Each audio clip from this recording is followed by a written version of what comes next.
जय हिंद दोस्तों, नमस्कार। स्वागत है आपका आपके अपने यूट्यूब चैनल पे। आप देख रहे हैं general knowledge A to Z YouTube channel. दोस्तों, एसएससी कांस्टेबल जीडी परीक्षा की तैयारी से संबंधित वीडियोस आपके लिए हम लाते रहते हैं।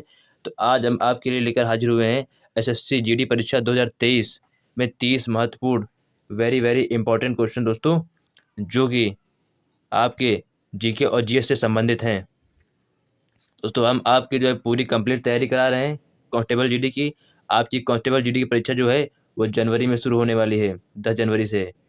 तो दोस्तों, तैयारी करते रहिए और वीडियो को पूरा देखिए। इससे पहले हम आपको बताना चाहेंगे कि अगर जिन लोगों ने अभी तक हमारे चैनल को सब्सक्राइब नहीं किया है तो प्लीज़ ऐसे वीडियो देखने के लिए लाइक और सब्सक्राइब कर दीजिए तथा बेल आइकन को भी ऑन कर दीजिएगा। तो ज़्यादा देरी ना करते हुए चलिए वीडियो को शुरू करते हैं। हमारा पहला प्रश्न है कि अर्थशास्त्र में हाथ में कच्चा माल तथा धन जिसका उपयोग उत्पादन में किया जाता है उन्हें क्या कहा जाता है।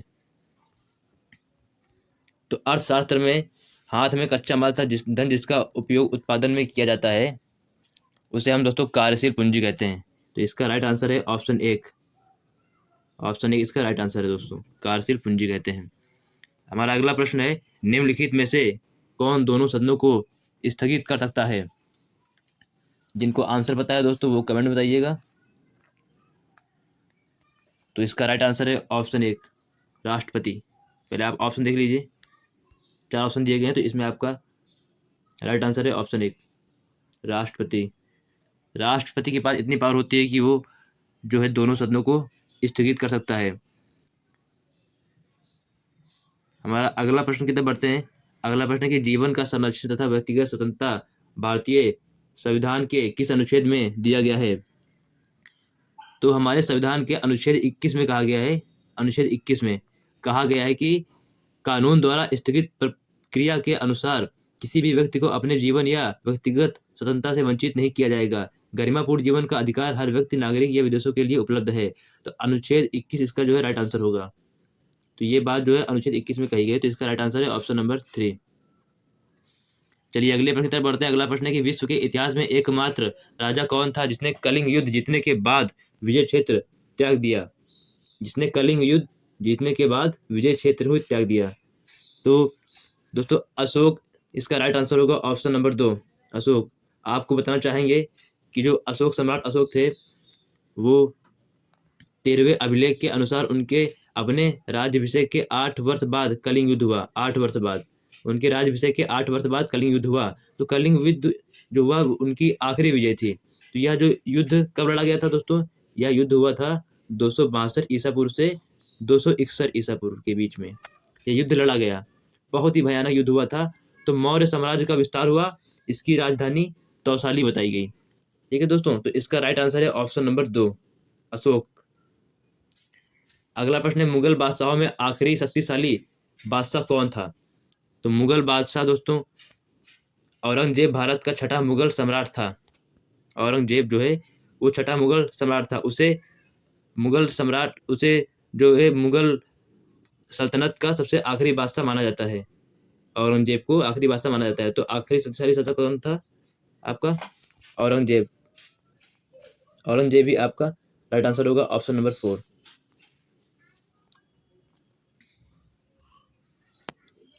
अगला प्रश्न देखते हैं। हमारा अगला प्रश्न है कि एक जल संधि क्या है। प्रश्न दिया गया है कि एक जल संधि क्या है।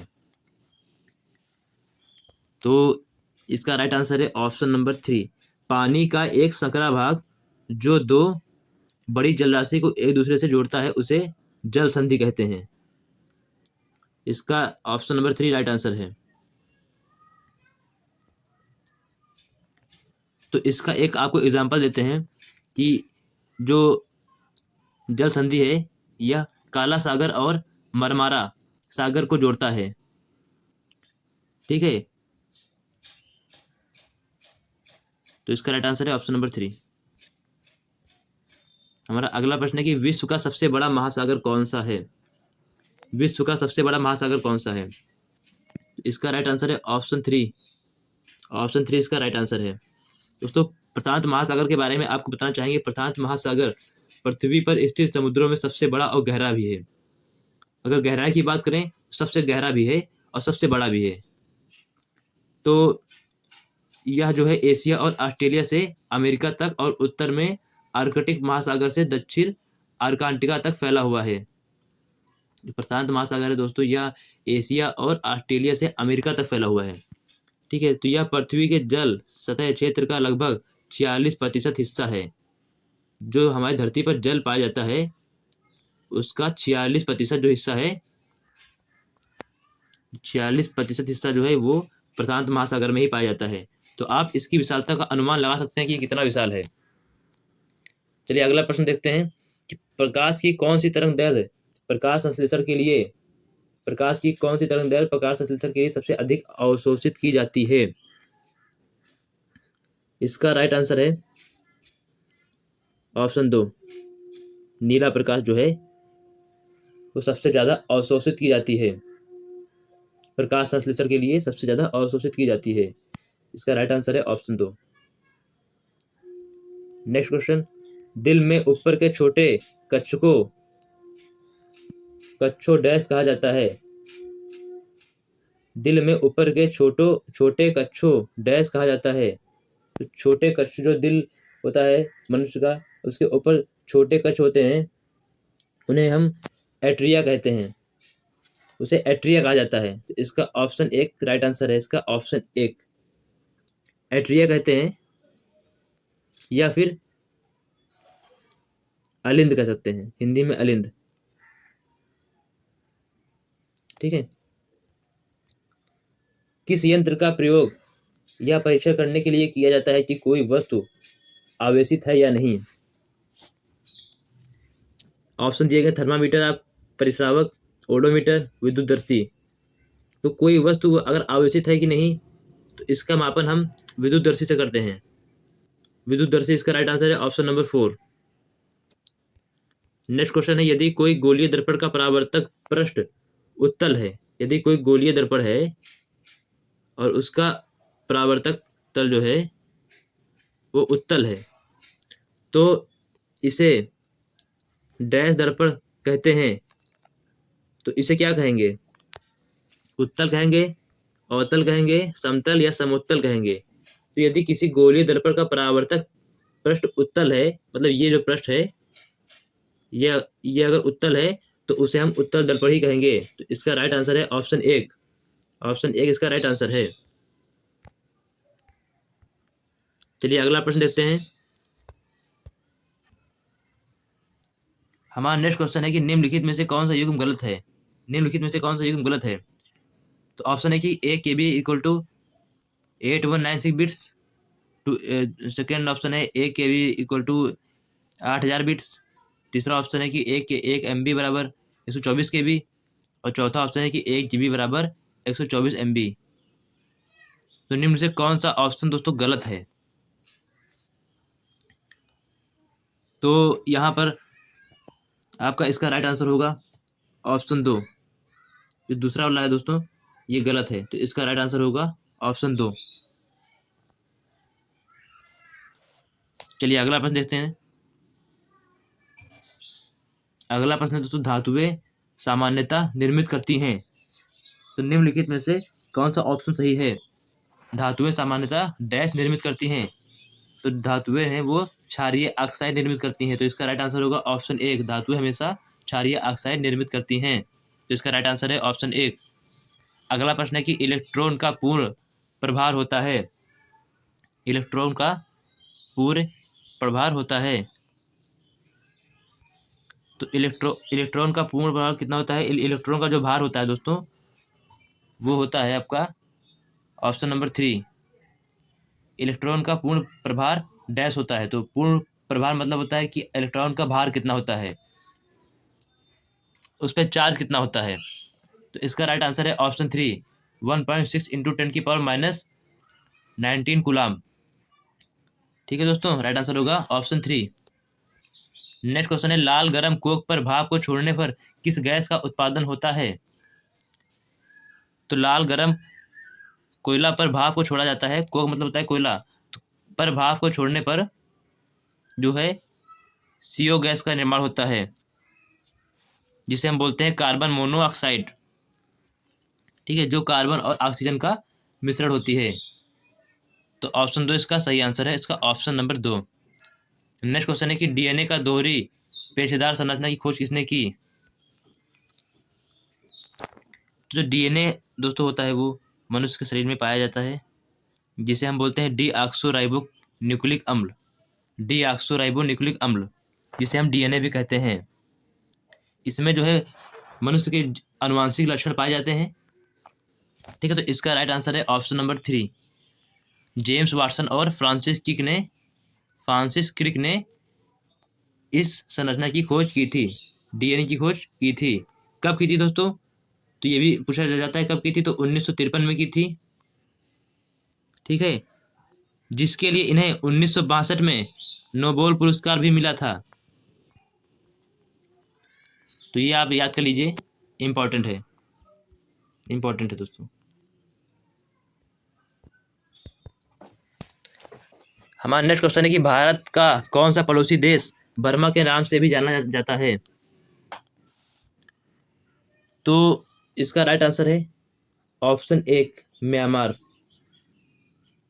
इसका दोस्तों पुराना नाम था पहले म्यांमार, इससे जो है पहले म्यांमार नाम से भी जाना जाता था, लेकिन बाद में इसका नाम म्यांमार कर दिया गया। ठीक है, तो इसका राइट आंसर है ऑप्शन 1।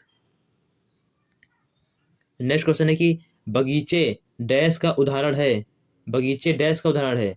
तो बगीचा किसका उदाहरण है? बगीचा प्राकृतिक पारिस्थितिकी तंत्र का उदाहरण है, या फिर कृत्रिम पारिस्थितिकी तंत्र का उदाहरण है, या फिर पारिस्थितिकी का उदाहरण है, या फिर वातावरण का उदाहरण है। तो ऑप्शन नंबर 1 इसका ऑप्शन नंबर 2 इसका बिल्कुल सही उत्तर होगा।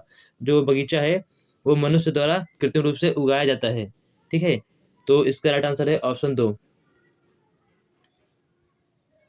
हमारा नेक्स्ट क्वेश्चन है मैन ईस्टर्स ऑफ कुमान के लेखक कौन है? नाम पुस्तक के लेखक कौन है? इंपॉर्टेंट क्वेश्चन है दोस्तों, इसे रट लीजिए। मैन ईस्टर्स ऑफ कुमान के लेखक कौन है? तो इसका राइट आंसर है option number 3, Jim Corbett. Jim Corbett हैं जो इन्होंने मैन ईस्टर्स ऑफ कुमान नाम पुस्तक की लिखी थी। नेक्स्ट क्वेश्चन है कि एकल तार टेलीग्राम का आविष्कार किसने किया? एकल तार टेलीग्राम का आविष्कार किसने किया? तो इसका राइट आंसर है option number 3, Samuel M B Morse ने। सैम्यूल एम बी मोर्स ने एकल तार टेलीग्राफ का आविष्कार किया। ठीक है दोस्तों, चलिए नेक्स्ट क्वेश्चन देखते हैं। हमारा अगला प्रश्न है अर्थशास्त्र में जीडीपी में अक्षर डी को डैश, अर्थशास्त्र में जीडीपी में अक्षर डी डैश को प्रतीकत्व करता है। तो किस चीज को दर्शाता है अक्षर डी अर्थशास्त्र में? तो इसका राइट आंसर है ऑप्शन 1, देशीय।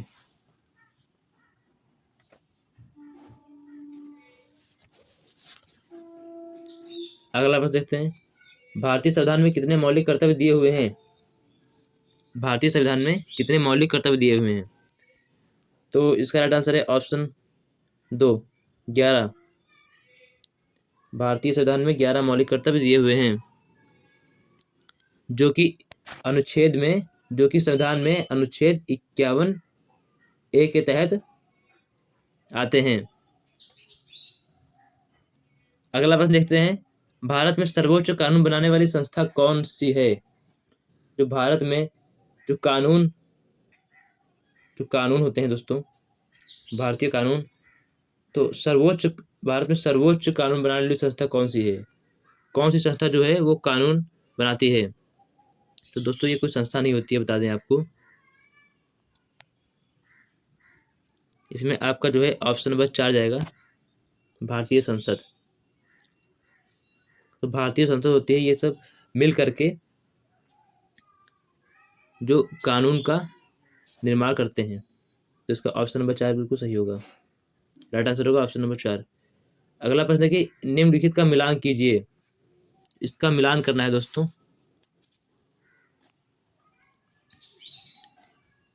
तो इसका राइट आंसर इस देखते हैं, पहले इसको मिलान करते हैं।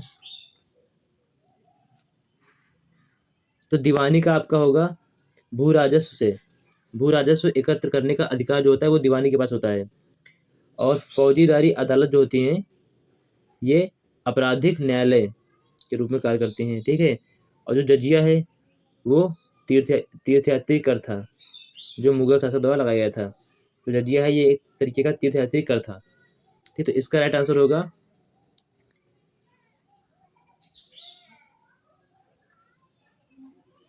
ऑप्शन एक। ऑप्शन ए इसका राइट आंसर है। नेक्स्ट क्वेश्चन है, किस वर्ष में महात्मा गांधी ने असहयोग आंदोलन वापस ले लिया था? तो ये किस वर्ष में लिया था? जिन्हें मालूम है वो कमेंट में बताइए, जिन्हें नहीं पता है उनके लिए ऑप्शन नंबर 2 है। ऑप्शन नंबर 2 राइट आंसर है। 1922 में गांधी जी ने असहयोग आंदोलन को वापस ले लिया था। अगला प्रश्न है कि कौन सी स्थल डमरू मध्य उत्तरी अमेरिका को दक्षिणी अमेरिका से जोड़ती है? कौन सी स्थल डमरू मध्य उत्तरी अमेरिका को दक्षिणी अमेरिका से जोड़ती है? तो यहाँ पे बताया गया कौन सी जो है स्थल भूमि हुई वो डमरू मध्य उत्तरी अमेरिका को दक्षिणी अमेरिका से जोड़ती है।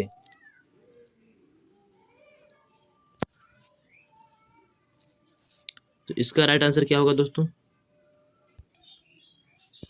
तो इसका राइट आंसर होगा ऑप्शन एक, पनामा। जो एक ये पनामा दोस्तों एक शहर है जो उत्तरी अमेरिका और दक्षिणी अमेरिका के बीच में है। तो जो है पनामा शहर उत्तरी अमेरिका तथा दक्षिणी अमेरिका को जोड़ता है। नेक्स्ट क्वेश्चन है, पश्चिम से लेकर पूर्व तक भारत का विस्तार 68 डिग्री 7 मिनट पूर्वी तथा डैश देशांतर के बीच में है। तो इसका राइट आंसर क्या होगा? ऑप्शन 3 इसका राइट आंसर है। विस्तार जो है भारत का जो है पश्चिम से लेकर पूर्व तक की विस्तार 68 डिग्री 7 मिनट तथा पूर्व में है तथा 97 डिग्री 25 मिनट पूर्व तक देशांतरों के बीच में है। तो इसका राइट आंसर है ऑप्शन 3। नेक्स्ट क्वेश्चन है कि पित्त का मुख्य कार्य क्या होता है? दोस्तों पित्त मतलब होता है पित्ताशय। पित्ताशय जो है एक छोटा अंग होता है मनुष्य के शरीर का जो पाचन क्रिया को सही करता है, ठीक है। तो इसका राइट आंसर होगा ऑप्शन 2। ये पाचन के लिए वसा को पायसी करना जो है पित्त का कार्य होता है। तो डैश की जगह यहाँ पे क्या होगा? पाचन के लिए वसा को पायसी करना मुख्य कार्य है। नेक्स्ट क्वेश्चन है कि 1 मिनट में एक सामान्य मनुष्य कितनी बार सांस लेता है? डैश बार सांस लेता है। 1 मिनट में एक सामान्य मनुष्य डैश बार सांस लेता है। तो डैश की जगह क्या होगा? 10 से 15 बार, 14 से 18 बार, 35 से 45 बार, 45 से 55 बार। तो इसका राइट आंसर क्या होगा? जिनको पता है वो कमेंट में बताइए। इसका राइट आंसर होगा ऑप्शन 2। सामान्य मनुष्य जो है 14 से 18 बार सांस लेता है 1 मिनट में। 1 मिनट में 14 से 18 बार सांस लेता है। अगला प्रश्न है कि रक्तदाब क्या है? रक्तदाब को दोस्तों इंग्लिश में कहते हैं ब्लड प्रेशर। तो ब्लड प्रेशर जो है ये क्या होता है? तो ब्लड प्रेशर जो होता है धमनियों और शिराओं की भित्तियों पर रक्त का दबाव होता है। जो धमनियां और शिराएं मनुष्य के शरीर में होती हैं जिनमें जो है रक्त का संचार होता है, जिसमें जो है रक्त का जिसमें जो है रक्त चलता है, धमनी और शिराओं में ही रक्त चलता है। तो इनकी जो भीतरी भित्ति होती हैं धमनी और शिराओं की, इन पर जब रक्त जो है दबाव डालता है तो इसे ही रक्तदाब कहा जाता है, ठीक है दोस्तों। अगला प्रश्न देखते हैं। इसका राइट आंसर है ऑप्शन नंबर 2। अगला प्रश्न है कि बल्ब में पतला तार जिसमें विद्युत धारा के प्रवाहित होने पर वह दीप्त होता है उसे क्या कहते हैं? जो बल्ब होता है दोस्तों 100 वाट का, उसमें जो पतला तार होता है वो किस चीज का होता है?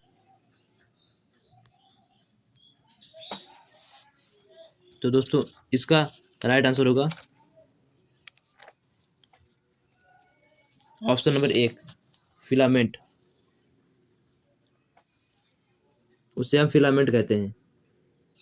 तो दोस्तों ये जो होता है फिलामेंट होता है ये टंगस्टन धातु का होता है, ठीक है। टंगस्टन, जिसे टंगस्टन बोलते हैं उस धातु का ये बना होता है फिलामेंट, ठीक है।